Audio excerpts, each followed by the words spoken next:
Alors, en 14, c'est le fait de voir ce qui passe entre les jarres qui sera important.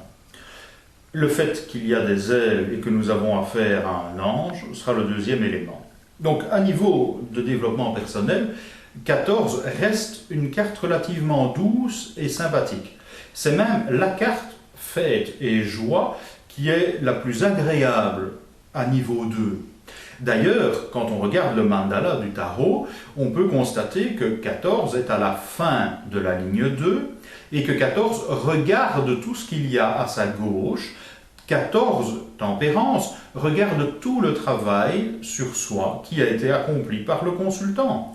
C'est donc vraiment une carte de récompense quelque part. Elle n'invite pas tellement à un travail, elle invite plus à souffler. Comme cette carte souffler égale aussi la guérison, on pourra se dire que qu'est-ce qu'il faut guérir en vous? Donc cette question-là peut quand même être assez délicate. Nous avons tous des choses à guérir, que ce soit physique ou psychologique ou psychosomatique, mélange des deux. Tempérance, de par le fait qu'il y a des ailes, évoquera un lien avec tout ce qui est l'avion, éventuellement des mémoires d'avion. Vous voyez que c'est déjà beaucoup plus anecdotique comme élément. Mais 14, ce sera surtout les énergies intérieures.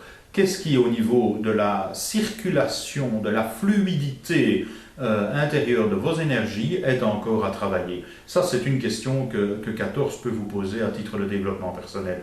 Mais je redis que 14, c'est vraiment un moment pour profiter de tout le travail qui a été accompli. On est à une charnière, on est de 12, 13, le pendu et l'arcane sans nom, juste avant le diable et la maison Dieu. C'est donc un moment de répit. Mais quelque part, c'est peut-être aussi se demander si vous acceptez de vous reposer un petit peu, de prendre de la vacance, j'ai pas dit des vacances, mais de la vacance, d'oser errer dans le temps, qui est pour moi vraiment le sens premier de tempérance. Voilà pour cette carte à niveau 2.